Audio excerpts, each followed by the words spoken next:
кітапхана жаатын өстүрүү үчүн ушул семинарларды жүргүзүп алышты Чапкал районуна келип калдык. Бүгүнкү күнүбүз ийгиликтүү болсун. Анда иш-чарабызды ачыктап жарыялап уруксат этиңиздер. Ошоларды коюп, таап коюштурган кезде негизи ок китеп басма үйүндө 100 киши иштейт. 100 кишинин 4 дизайнери бар. Ал бирөөсү Аятов Виктор Жеңишбекович. Кандай болуп бекилип калды. Мурун сиздер билесиздер, жаңы китеп системасы бар болчу, анан окуу сектору бар болчу, борбор. Жаңы китеп аренда менен китептин жаңы чыгарылышы менен иштесе, ал эми окуу сектору ошол КАО менен чогуу иштеп, перечинди бекитип берчү, андан сырткары распределенияны карачу, таралышын. Анан китепканачылардын ишинде иш алып барчу.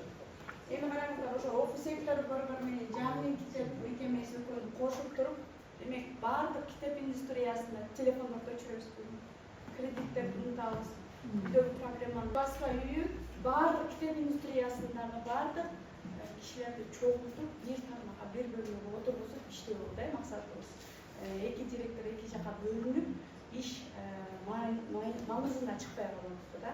Анан баягы эки Кочкордун башы бир казанда кайнабай болуп, азыр бир директор алып атат. Ал Аматов бөлүгүнө апарып, кадычка чапкылып, сиздерге артта кайра какшап, сиз кайсы китептер чыгат, ата-энелер сурап атат, предметниктер сурап атат деген суроолорду жабыш үчүн сиздерге алдын ала айтып бердим. Чечтим? Кеттик. 3-класстан 9-класска чейин Сингапурдан келген китептер келип адаптацияланып, кыргызчаланып, биздин эксперттерден өтүп редакцияланып 3-төн 9-га чейин келди силерге. Демек келет 10, 11, 12 жазып алабыз. Комплекс 10К деп айтылат. 10К деген бул методикасы да бар, иштептери да бар, китеби да бар. 10К десе эмне экенин билбей калбайбыз. Окуу методикасы комплекс. Бул 1-2, 5-7 класстагы математика келди. Демек келет 3, 4, 6, 8 жазып алабыз. 3, 5, 7 келдиби? Демек 3, 4, 6, 8. Ушул жерден айтып кеттим келип атат. Эмнеде? Оор болду дей башташты, беси оор болуп атат. Эми 3-класс математика келдиби? 2ге бөлүп ал сунушту да ал китепти дагы эске алуу менен 2ге бөлүп жаза баштады. Эми кеттик. Дагы Россиядан китептер келди. Бул орус тилиндеги мектептерге. Бирок мына азыр түштү, августта бир таратып баштайбыз. Бул 1, 2, 5 кыргыз тилдүү русский языктар келди. Демек 1-2, 5 класстарга русский язык даяр. 1-2, 5 класстарга орус тили просвещение деп коюлат. Бул деген алифбей бираз тираж азыраак болуп калды, бирок доп тираж кылдык. Телефонду өчүрөбүз. Алифбейдин дагы 10К болуп келди. Демек жазуу бою, анан эмне алифбейге даярдык деген 3 комплект келди. Ошонун үчүнү чогуу таратасың. Алып калбайбыз. Анан өчүрөбүз, анан тигинтебиз, дебейбиз. Каалашынча бала бөлүп. Өзүңүздөр билип алып атасыздар. 9-майда китеп жинай баштап атасыздар. Ал эмнеден билип калды? Рабочий тетрадьты мага өчүрүп туруп алып кел дегенде билип калдым. 9-майда мага жалап түштү. Биздин китепканачы ушинтип баштады. Ким кайсы приказдын негизинде айтып атасыңар билбейм. Үчүн берилет иштептер. Демек алифбейни кандай кыласыңар? Үчөөлү тең беребиз. Дальше жазып алабыз. Аскерге чейинки даярдык. 10 билди. 2 тилде. Бул жерде өзбек тажиктер отурса, бар болгон болсо айтып коюңуздар, аларга чыкпайт. Азыркы жакын карап. Себеби переводчиктер жок. Себеби ошол басым, ушул бир тилге которуш үчүн 50 киши математикалар чыгат, бирок кайсы класс чыгат айткан жок. Информатика деп жазып коюлат. Мен азыр бир класс десем, сиз айтпадым деген качан келет дейсиз. Ошон үчүн информатика ушул класс чыкты дегенден кийин эле сиздер бересиздер. Анан музыкалар чап, эже жазып отурабыз. Музыка 1-класста чыкпай келди. Эми чыксачы бир название чыкса ал мындай системалуу түрдө келет. Тер чыкпайт. Экиден өйдө. Ушундай ана бала бакчалар сиздерге тиешеси жок, бирок бала бакчалар менен иштеп аларга чыгарабыз. Дальше. Кыргыз тили. Бала бакчага садиктер иштеп чыгат. Кыргыз тили 2 класстан 12 класска чейин. Бул авторлар окутабыз. Ал дегенин бери карасаңыздар, мындай кичи конкурс жарыяланганда кыргыз тилчилер аз эле келди. Бирок кыргыз тилчилер көп билесиздер. Демек кулактандыруу убагында жетпей калды. Экинчи этабына келгенде арам кыргыз тилчилер чогулуп, убакыт созулуп кетти. Көрдүңүздөрбү? Азыр авторлар окуп атат. Эмне үчүн кайра авторлар окуп атат? Себеби мурун 11 жылдык программа болчу, туурабы? Ал эми 12 жылдык программа башкача. Ошолорду авторлорду үйрөтүп туруп анан чыгарганга, китеп чыгарганга болот. Азыр авторлар окуп атат. География 6 класстан 12 класска чейин 2 тилде, кыргыз тили. Мен эмнени айтсам 2 тилде чыга берет. Кайсы китепти айтсам ошо 2 тилде чыга. Орус тили. 6 класстан 12 класска чейин. Бизде 2 тилдүү эркектер. Расмий тилибиз мамлекеттик тилибиз. Демек 2 тилге которгонго возможностубуз бар биздин. Ошон үчүн кайсы эме чыкса, ошол чыгат. Аны өлчөм баарын сурап койду. Анда алифбенин орусчасы чыга берет. Алифбе кантип орусча болчу? Ал кыргызчага да баары деп келген. Ал уже даяр. Дальше кеттик. Тарых 5-тен 12-ге чейин. Тарых ошондо 5-тен 12-ге чейин жана. 5-тен 12-ге чейин. Компоненттери аны туура эсепке алуу болсо, бай алып мындай жакшы катышам деген киши аз болот. 2340 китепканачы болсо, 77-си эле катышты. 77-нин 50-сү менин күйөөм бар, менин 2 балам бар дегенден баштап. Тема башка. Мен кичи аял тамадан басып келатам. Мен окуу керемет менен иштейм. Менин 15 окурманым бар. Жок, тема тиякта калып калды. Анан чоң группаларда баягы эмне деген бар, интрига башталды. Туурабы? Кана салчы мен көрө калайын. Жок, сезим сал да дейт. Бирок калыстык менен карап, ал жерден уят карып, сиз эмне темада айттыңыз эле дейин дейсиң да, жетекчи катары унчукпайсың. Келгиле районго турайын. Уялып анан ошол жерден дай аласың, арбайт алганга дейсиң. Бүгүн компоненттерди үйрөтүп кетебиз. Кандай болот компоненттер? Кармайсыз китепти? Компонент дегенде сырткы элементи жана ички элемент болот. Сырткы биринчисин ачып. Жок, аныс. Биринчи мукабадан баштайбыз. Кармайсыз мукабасы. Мукаба деген обложка. Обложка жумшак жана катуу болот. Карагайлачы, азыр 12 жыл эмне үчүн жумшак болот? Биринчи ойлойсуздар. Дорожный алып жүргөнгө мындай. Туурабы, бүктөп көргүлөчү. Ыңгайлуу? Ыңгайлуу. Бул жана журнал сыяктуу. 12 жылдык жанагы сингапурский китептерди көрсөңөр, жана Фаберлик аркылуу көрсөңөр каталар. Ошондой болчу да. Эмне үчүн биздикине салганда калың болуп калды? Айрыкча 7-чи класстын эмеси, математикасы. Себеби бизде андай бумага жок. Ал кымбат бумага. Дагы биздикине салганда эмне болду? Калың болуп чыга келди. Анан биз решение кылдык, 2 частька бөлөп. Эми мукабанын эмне үчүн дагы бир жумшак кылганыбыздын себеби 5 жылга чыгаралы деген. 5 жылга чыгарып салалы деген ниетте да. Списание убагында чыксын.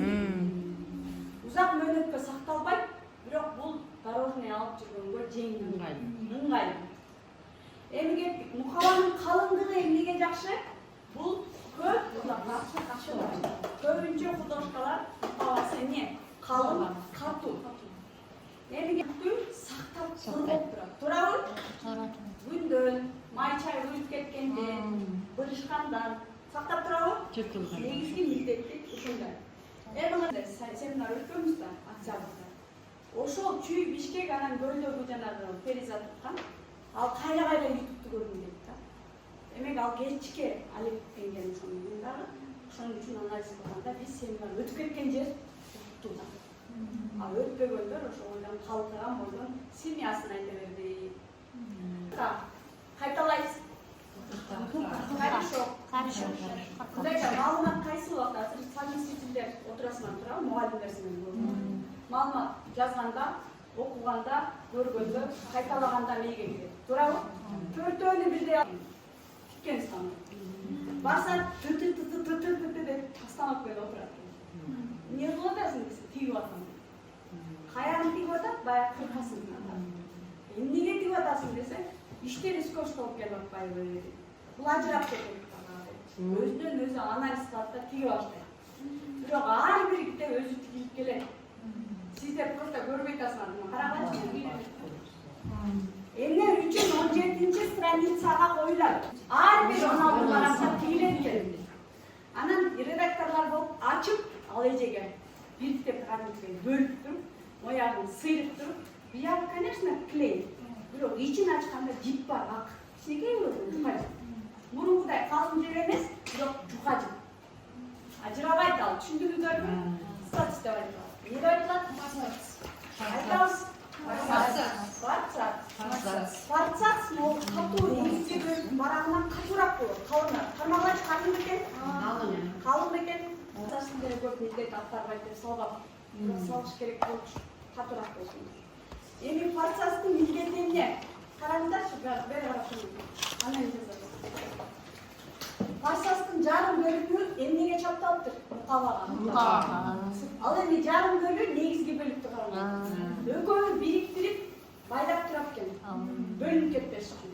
Көрдүңүзбү? Жарымы мукабада турат, жарымы негизги бөлүктү караңыз турат. Ушундай эле аты бар. Атын ачабыз. Ушул барактын да значениясы бар, көрдүңүзбү? Муну нахсас дейт. Не дейт? Кайталайбыз. Нахсас. Нахсас. Көбүнчө жазылбайт. Ак, калың барак. Көрдүңүзбү? Бул ак барактын атын да билгиле. Фарцац, нахсас.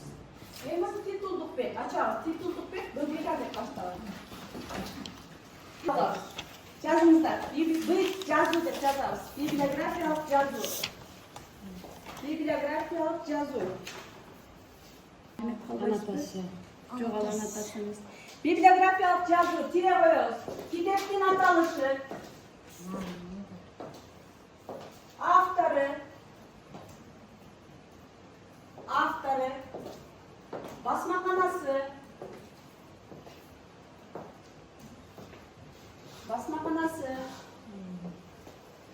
чыгарылган жылы, жана бети. Канча беттен турат? Бул жер библиографиялык жазуу. Тапкылач ушундай жери. Бети, жылы, басмак жазуу. Титулдук бет китептин паспорту болсо, библиографиялык жазуу анын метрикеси. Кайсы жерден төрөлдү китеп? Чыкты. Атасы ким, апасы ким дегендей метрикеси библиографиялык жазуу. Анан библиографиялык жазуу деп туруп, библиографиялык описание десе кайсы дейт экен да, кайрачы.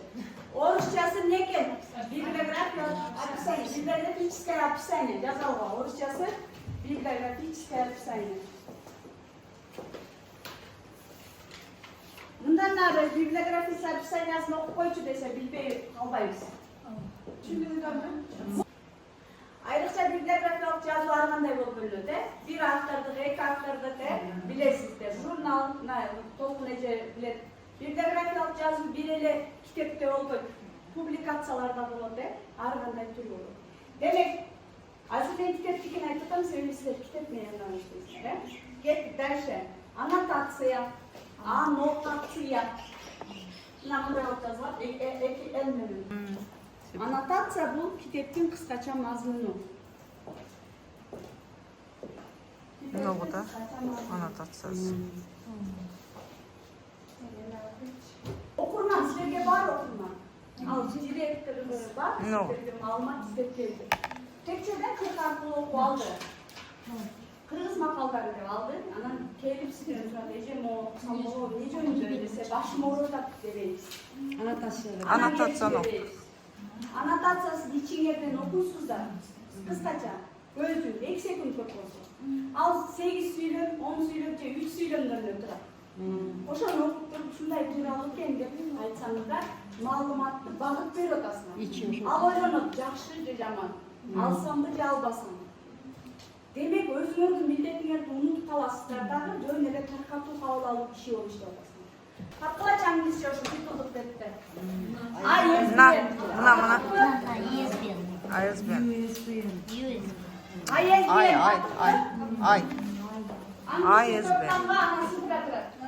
Ооба. ISBN тире коёбуз. Дефис. Бул эмне? Бул китептин иненен. Персоналдык Номер. Инене. Эгерде сиз мыкты библиограф болсоңуз, мыкты китепканачы болсоңуз, ISBN менен тапкырсыз. Түшүнүңөрбү? ISBN'ди айтып койсун, мисалы, эмнеси ISBN? ISBN бул эмне? Китептин иненен, сиздер иненен барбы? Бар. Булар да жаралганда персоналдык номер. Персонально. Ушул персоналдык номерди тапсаңар.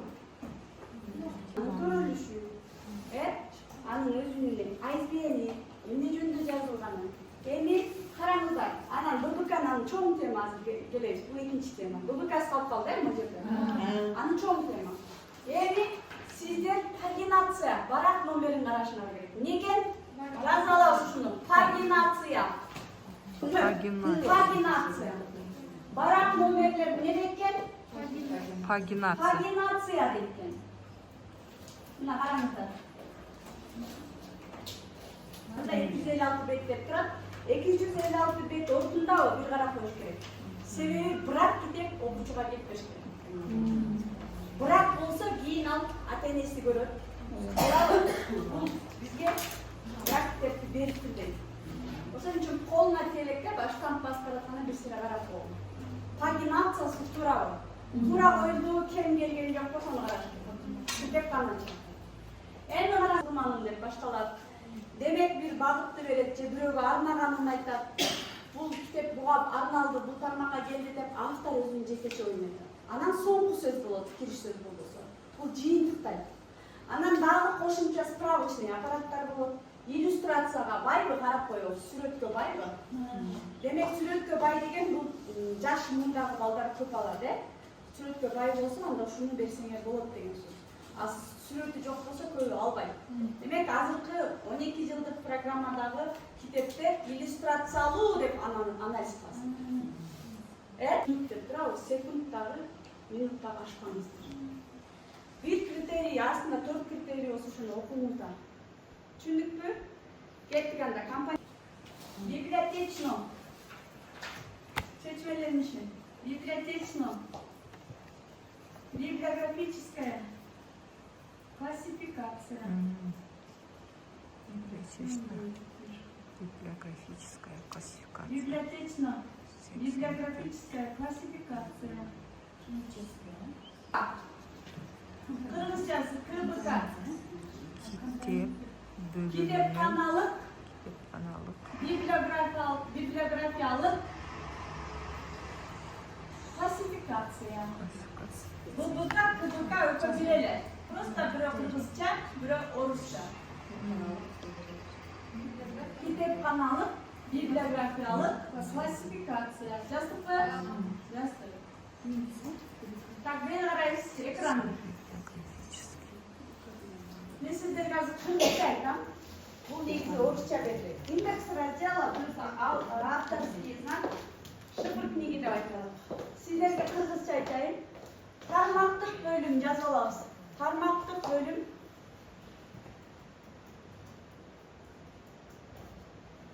Тармактык бөлүм жана автордук белги.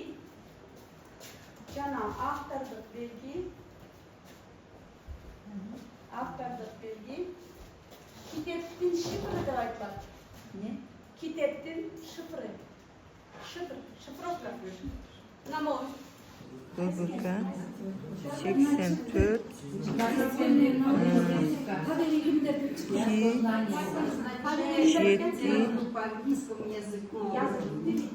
7 700 qana? 7. Ana? 4. Искать. To'xta. Ne deb chiqdi? Художественная литература произведения. Metodikani bölümü. Metodika kaça gel? 74. Hayra aytalayız. 74. BBK 24 tabağız. BBK 24. ББК 74. Metodikalarning shifri. BBK 63. ББК 24 химия. Negen? ББК 63 история. Nereye durmakta gösteririz? Her bir tarmaktan özünün şifrası var. Bakarı Rastanovka fondan demişler. Kitaptın tuğra koyuluşu. Ne için kondu kitapxonachilar? Alfabetik sistemalı katalogu var. Seviyorlar polkalarda bilet kayakta durar. Rastanovka fondası tuğra. Seviyorlar 2 sekundda tabir alır. Al emin kitapxonachilar bu iş-çara o'quv kitobini taraflarından deyildi deb atib, keyin Rastanovkasi qolib qolgan. Je bilbeyt jarını. Ne üçün? Kitaptın tuğra dizilişini hech kim öğretmeyen.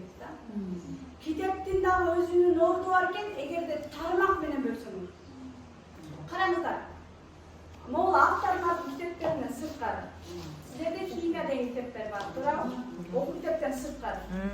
Matematika, psixologiya, meditsina degan kitaplar barmi? Var. Egerde o'qiganlar bo'lsa, var. Oşolardı misal üçün. O'quv kitapdan sırtqarı tarix degan kitaplar barmi? Var da. Oşonun ne var desen, tarmaqlıq bölüş üçün bardı. 63'tün barını biz istiyorlar. 63 degen barını bir yaqa bölüyorsunlar. 84'tün barını bir yaqa bölüyorsunlar. 22'nin barını bir yaqa bölüyorsunlar. Kitapta aç öyle bölüp başlayın. Sifrası. Bu tarmaqlıq bölüştürür. Ana 22'nin barını taptılar da 22 3'tün barını taptılar. Anın barı deydi, boş sılaşka tizesinler bakın. Üstün fizika 22 3 dep yazasın. Demek gördüler bu bilesinler. Fizika tiyakta turat, kimya tiyakta turat, tarixin tiyakta turat, til bilimi tiyakta turat. Bu sifra menen BBK özüne жарашат. Ana состояниесine жарашат. Жаңылар өзүнчө, эскилер өзүнчө кылып койгон. Анын арасына алсаң окуу китеби да жашылдар жокто тур. Демек Растановкасын билбейт. Эгерде силер туура койгонду билсеңиздер, баттар деп аласың. Анан бошой атсаңыздар, Нофурман келди. Тарих китеп жөө, тарих жөнүндө китептен экзамен бермей келейин десе, башып ал өзү билбейт да, өзү билбейт. Эгер мугалим өзү сабакты билбесе, жеткисе албаган сыяктуу китепканачы да китептин Растановкасын билбесе, билбейт, коркот, башын ооротот, жумушун баары эле бекире берет. Бирок өзү Растановканы билсе, тарих бул депти 63-кө бар тарих. Жазып алабыз. Kitapxananın içinde kitapın bölünüşü деп жазабыз. Kitapтердин koyuluşu, tuğra koyuluşu деп жазабыз. Kitapın tuğra koyuluşu. Rastanovka библиотечного фонда деп айтылат. Birinci карагыла, тармактык, факырысларыңыздан тармактык. Жана эмеле аштыгы тармактык деп туруп, унутуп калбаш үчүн 63 тарых деп бөлөм. 84 көркөм. Ece uktavayız, yazarız. Men Kırgızistan'da dıdırıp biriyle güzelim. 83'e 83 degen. 84 yok 84 художественный көркөм адабият. 83 adabiyat tanı. жазайлы. Adabiyat tanı. Anın çoğun kitebi var, az benim kalktım. Çoğun kitebi var bolçu. ББК. BBK'nınçı, o çaştın da BBK'sı var, o cıgaştın da BBK'sı var, даже başvurunun da BBK'sı var. Birok biz bibliotечныйдың BBK'sını. Даже o Tuflin'in de BBK'sı var. Ağır bir demenin sanma, Svet'in de BBK'sı var da, sifrası var. Birok bizden kitapxanalık bibliograftan ayrıldı. Qaysı sarmağa жазылып бересиз. Kimya 24 деген сыяктуу. Артыңдар өзүңөрдөн китеп кайсы турса ошону жазып алба. Так, кеттик андан кийин. Эгерде айттык, акындардын эле чыгармалары турса, аны кандай кылып бөлөбүз? Экинчи бул алфавиттик коюштуруу жазып алабыз. Алфавиттик коюштуруу. Tematikалық koymuştur. Qanday koymuştur ekan? Tematikалық. Үйreне баштады. Жинақ тарих жүйесіндегі insanlar da tema koydular. Bu tematikалық koymuştur. Основной темалар кайсылар болуш керек? Мисалы үчүн ар бириңерде тематикалык коюштур бар, азыр билем. Эскилерде да, жаңыларда.